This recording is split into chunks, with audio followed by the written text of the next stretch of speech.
नमस्कार, मैं हूं प्रभाकर मणि तिवारी। आप देख रहे हैं मेरा ये खास कार्यक्रम पॉलिटिक्स विद प्रभाकर।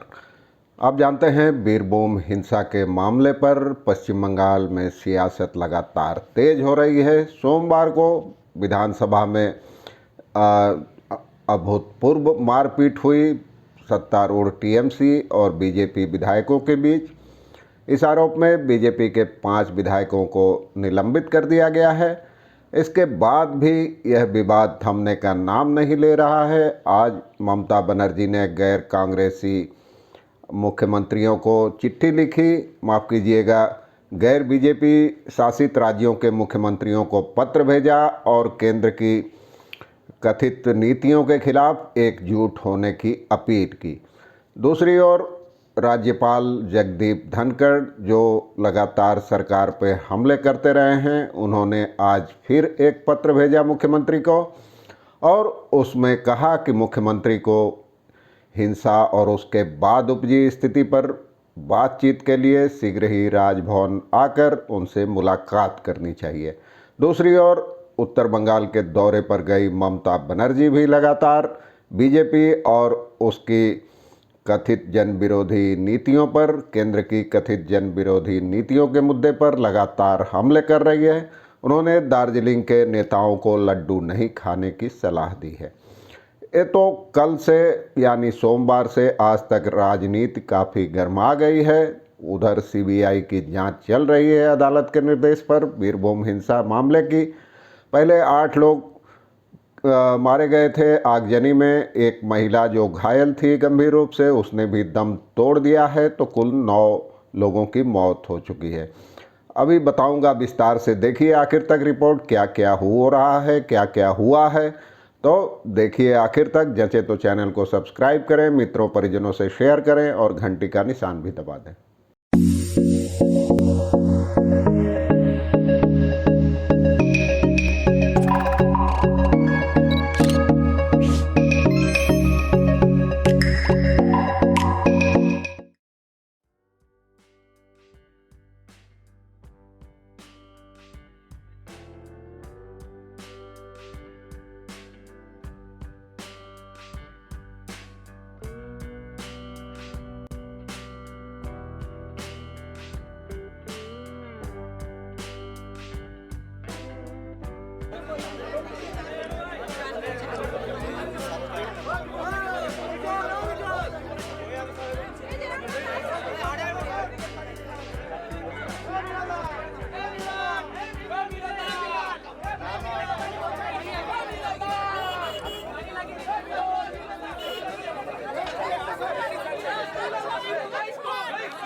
सोमवार को विधानसभा में जो कुछ हुआ वो आपने देखा, सुना और पढ़ा ही होगा। उसके बाद भी सियासत लगातार गरमा रही है और आज ममता बनर्जी जो पूर्वोत्तर के दौरे पर हैं, तो उन्होंने पूर्वोत्तर नहीं, उत्तर बंगाल के दौरे पर हैं, दार्जिलिंग पर्वतीय क्षेत्र के दौरे पर हैं। उन्होंने गैर बीजेपी मुख्यमंत्रियों को और विपक्ष के नेताओं को एक पत्र लिखा है। इसमें उन्होंने सभी नेताओं से अपील की है बीजेपी के खिलाफ संघर्ष में एकजुट होने की। और आप जानते हैं ममता बनर्जी लंबे समय से केंद्र सरकार के खिलाफ मुहिम चला रही हैं और खुलकर उसकी नीतियों के खिलाफ बोलती रही हैं।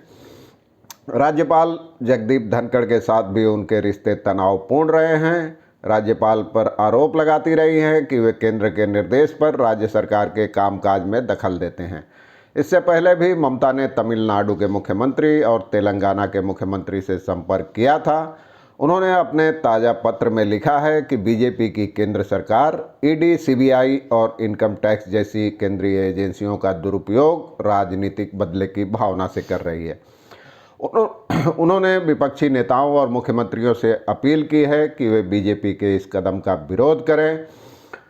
ममता ने पत्र में लिखा है कि केंद्रीय एजेंसियां बीजेपी शासित राज्यों में तो कुछ नहीं करती, जबकि चुनाव आते ही इन एजेंसियों को विपक्षी नेताओं के खिलाफ लगा दिया जाता है। उन्होंने विपक्षी नेताओं को इस मुद्दे पर एक साथ बैठने, बात करने के लिए भी आमंत्रित किया है। और ममता का कहना था कि बीजेपी और उसकी नीतियों से लड़ने के लिए एकजुटता जरूरी है।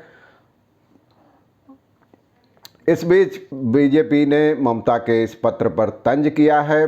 पार्टी ने कहा है कि मुख्यमंत्री ममता बनर्जी अपनी नाकामियों को छिपाने के लिए गैर बीजेपी मुख्यमंत्रियों को पत्र लिख रही हैं।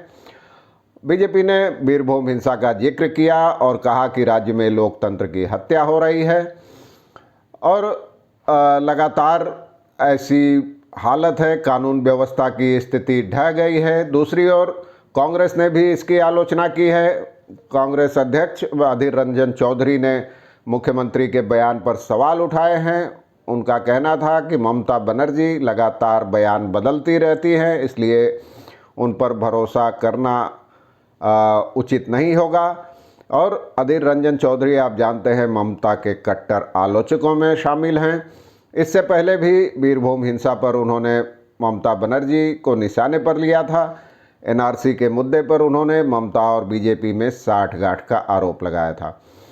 अधीर रंजन चौधरी ने आज कहा कि मुख्यमंत्री ममता बनर्जी कभी कहती हैं कि सबको बीजेपी के खिलाफ एकजुट हो जाना चाहिए, कभी बीजेपी और कांग्रेस के खिलाफ एकजुटता की बात करती हैं, कभी कहती हैं कांग्रेस को ख़त्म कर देना चाहिए। उनके बयान लगातार बदलते रहते हैं।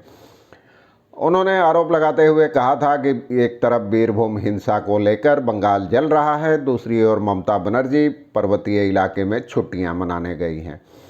और उनका कहना था कि बंगाल में नौकरियां जीवित व्यक्ति को नहीं मिलता है, परिवार के किसी व्यक्ति के मरने पर ही नौकरियां मिलती रहती हैं, यहाँ मिलती हैं। आपको बता दूं, ममता बनर्जी जब बीरभूम में गई थी तो आगजनी में मृत परिवारों के एक एक व्यक्ति को सरकारी नौकरी देने का ऐलान किया था। दूसरी ओर पश्चिम बंगाल के सांसदों को प्रधानमंत्री नरेंद्र मोदी ने नाश्ते पे बुलाया है। पहले दिल्ली में बैठक प्रधानमंत्री आवास पर कल यानी 30 मार्च को सुबह होनी थी, जिसे 31 मार्च तक के लिए टाल दिया गया है। पश्चिम बंगाल प्रदेश बीजेपी अध्यक्ष सुकांत मजूमदार ने कहा है कि वे बंगाल के राजनैतिक हालात और कानून व्यवस्था की स्थिति की जानकारी प्रधानमंत्री को देंगे, खासकर बीरभूम हिंसा के बाद उपजी परिस्थिति को। दूसरी ओर राज्यपाल जगदीप धनखड़, जैसा कि मैंने आपको बताया, उन्होंने एक पत्र भेजा है मुख्यमंत्री ममता बनर्जी को बीरभूम हिंसा पर और कल विधानसभा में जो हाथापाई हुई उस पर चिंता जताते हुए उन्होंने अपने पत्र में कहा है कि बंगाल में कानून हीनता की स्थिति है, हिंसा है, बंगाल में हिंसा बढ़ रही है, तो मुख्यमंत्री को फौरन राजभवन में उनसे मुलाकात करनी चाहिए।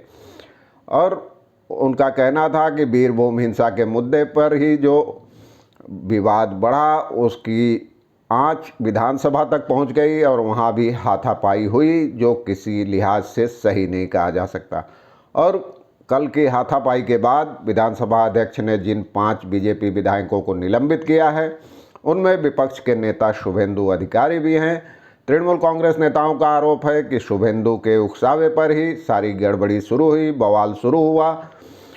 दूसरी ओर शुभेंदु अधिकारी का कहना है कि हम लोग बीरभूम हिंसा के मुद्दे पर मुख्यमंत्री के बयान की मांग कर रहे थे, लेकिन सत्तारूढ़ पार्टी के इशारे पर सादी वर्दी में भीतर आए पुलिस वालों ने पार्टी के सदस्यों की पिटाई की।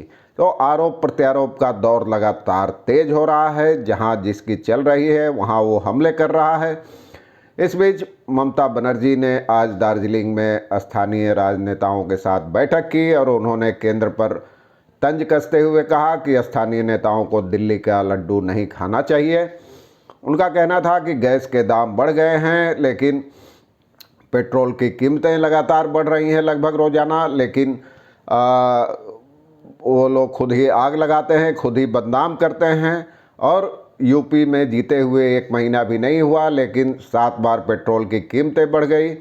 और हमने ममता का कहना था कि हमने कहा कि यूक्रेन से अपनी अधूरी पढ़ाई छोड़कर जो बच्चे वापस लौटे हैं उनकी पढ़ाई का यही इंतजाम किया जाना चाहिए, लेकिन केंद्र ने संसद में कह दिया ऐसा नहीं हो सकता।